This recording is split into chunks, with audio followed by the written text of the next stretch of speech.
Good morning, folks. Today we are going to learn lesson number 46, Angel Band. I'm going to play the advanced version, what I'm considering to be advanced at this point. I'm going to show you how to strum the chords in 3/4 time, and I'm going to show you the simplified version of the tablature if you would rather play that. But let's get started on the what I call the advanced. We're kind of in the intermediate advanced level at this point when we get to lesson 46. And I'm going to set my metronome on 84. Is that correct? Yes, 84.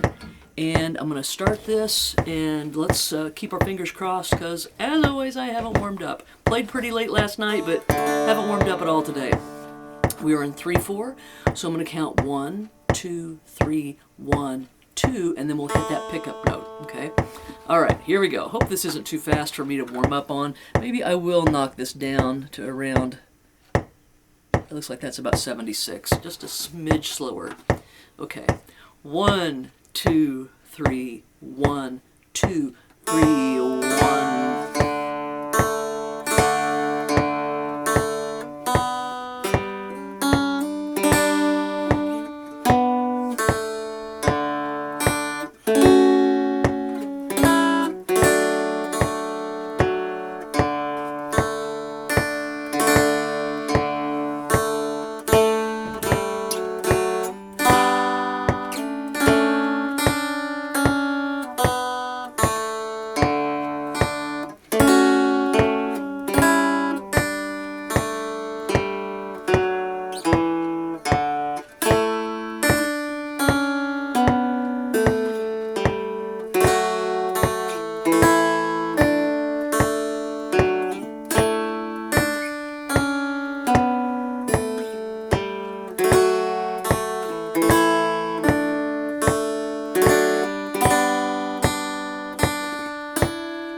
That would be the fine for that version. If you wanted to do it again, you'd hit your pickup note and repeat up to the beginning of the song. Now, we have some interesting moments on this. Let's break it down just really quickly.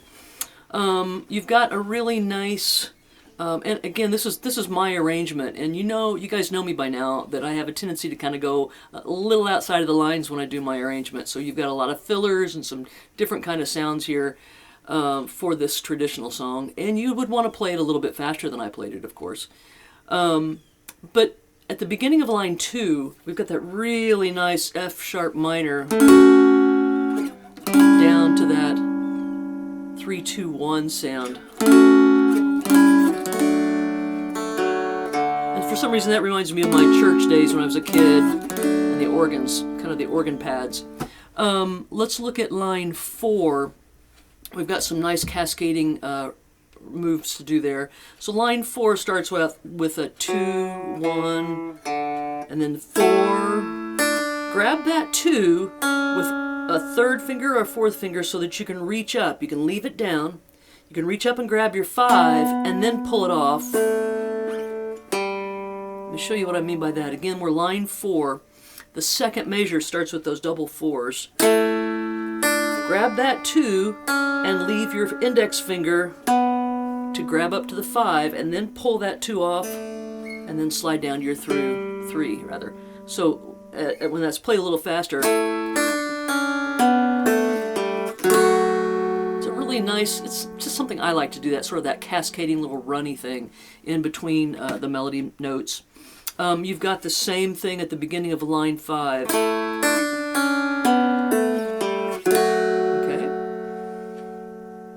And I think that pretty much sums it up. You've got your normal hammer-on pull-off issues, mostly pull-offs on this song. If we go all the way down to line 7, which is the second to the last line, you'll see something that I do often, which I'm hitting what I refer to as an inverted D chord, 4 on my bass, 3, 2. And I'm pulling those off one at a time. So I strike the chord, pull the 2 off, pull the 3 off, like that. So it's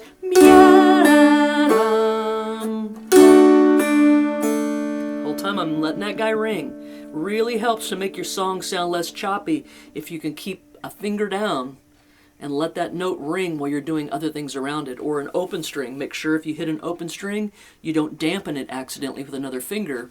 Let everything ring. That's my big philosophy to make things sound nice and full and smooth. Is you always want things ringing. You don't want to move a finger until you have to have it somewhere else. Remember? I've said that a zillion times.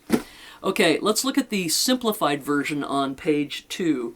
So what I basically did is I took some of my fills out on this, and the way I like to do this is when we do these numbered lessons, I want everybody to feel like they can participate no matter what level you feel like you've gotten to. And please remember that if you've got a group class going, certain people will excel in certain techniques and not do so good in other things, whereas the person that didn't do so well on that will do really well on something else. And so don't compare yourself to other players.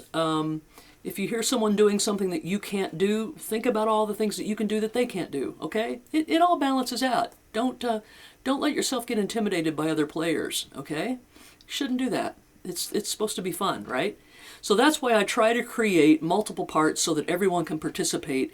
When you choose to do the simplified versions that I give you, I want you to be able to play those along with whatever group you're playing with at that time, but also be working on the advanced stuff at home, okay? And try to play that advanced stuff anytime that you can. But it's all about building up your confidence first. Very important, okay? So this simplified version on page 2, let's give this a try. Now what you have to pay attention to on this is that the first 2 lines get played twice. The third line gets played twice. Okay, so you've got to pay attention to your repeat signs on this. Okay, here we go. We'll turn the metronome on again. Same tempo. 1, 2, and I'll come in on the first 3 that I say. 1, 2, 3, 1. Rest.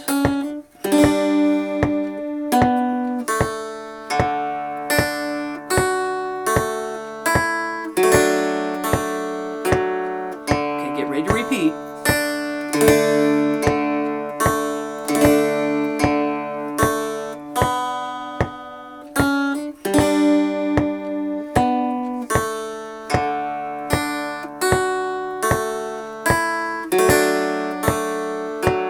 Here comes line 3.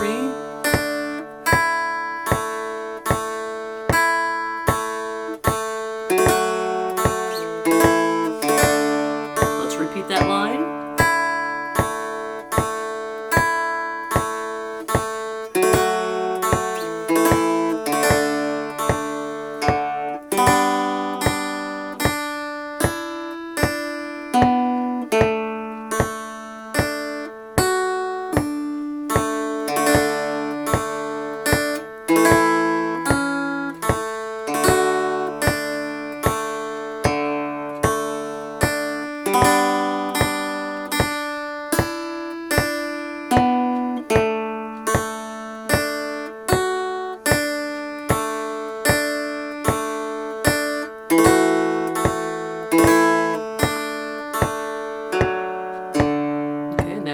Your fine there.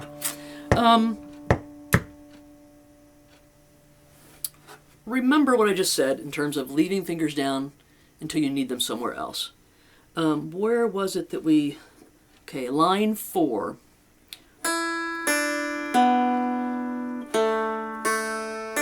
So that, I call that cascading, because it feels like things are just sort of cascading over each other. Line 4 starts with...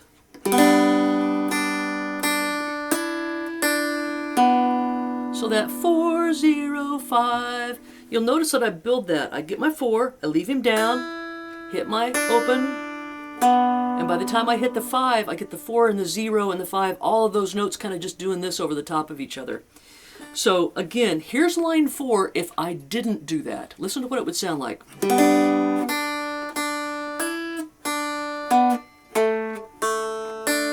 Here's me leaving my fingers in place. See, it's got a real creamy, nice nice little sustained sound to it. Okay, let's talk about the chords on this. Now, the way I've written this out on these 2 pages for you, I've given you some room to do your own arrangement of this. So your group or you personally could do some singing and playing the chords, and then you could break into one of the versions of the tablature and then go back in and do another verse. There's also at least one more verse of this. I brushed the dew on Jordan's banks. That's one of my favorite verses, and I don't have it here for you. I just did the 2 verses. But you can look up online and find more words to this if you want to make it a longer arrangement. Now, we're in 3/4 time. I suggest you do a boom, diddy, diddy, boom, diddy, diddy, boom, okay?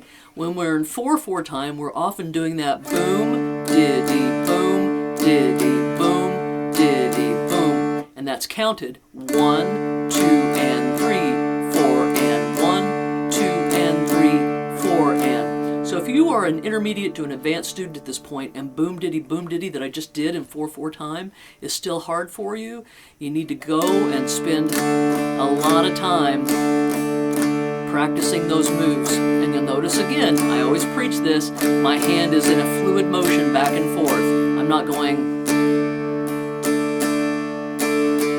like that. It's a boom, diddy, boom, sweeping motions lightly across the strings. Okay, that's 4/4. One more time. 1, 2, and 3, 4, and 1, 2, and 3, 4, and also known as boom, diddy, boom, diddy, boom, diddy, boom, diddy. Now, when we go to 3/4 time, which we don't play in that often, you've got to remember you've only got 3 beats. So what we're going to do is a boom, diddy, diddy, boom, diddy, diddy, 1, 2, and 3, and 1, 2, and 3, and. Okay, so let's give that a try. Just stay on your D chord with me for a minute or so, probably more like 30 seconds. 1, 2, and 3, and boom, diddy, diddy, boom, diddy, diddy, boom, diddy, diddy, boom, diddy. Counted 1, 2, and 3, and 1, 2, and 3, and 1, 2, and 3, and 1, 2, and 3, and. Okay, let's try to do the song together now. I'll see if my voice will work. This is allergy season. I'm not making any promises. 1, 2, and 3. My latest son is sinking fast. My race is nearly run. My strongest trials now are past. My triumph has begun. Oh,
I undoubtedly, since I wasn't using my metronome, I'm sure I sped up. That's a natural thing to do. Don't fight it too much, but please do practice with your metronome because it's a good way to practice. A couple of different things. Regionally, melodies move different, especially with old gospel tunes and traditional songs, so I might have taken my voice up when you might have felt your voice stay down, so don't fight that. Do it whatever way that feels best to you. Also, I've almost gained my heavenly home, my spirit loudly sings. Thy holy ones, behold, they come. I hear the sound of wings. I always like to use the word sound instead of noise, because noise to me says like, it's noisy. It's just noise. Nobody wants noise around. Noise is annoying. Okay, I would rather say sound of wings. All right, and once again, or maybe I didn't say this at all, but the simplified version of this tablature and the more intermediate advanced version of this tablature can be played at exactly the same time, okay? Another thing you could do is you might have someone in your group, while you're all singing, you might have someone playing that advanced section of the music, because I think that would be so pretty. Let me see if I can do, see if I can sing that. If I start on line 4 of the advance, let me see if I can sing it and play this at the same time. Okay.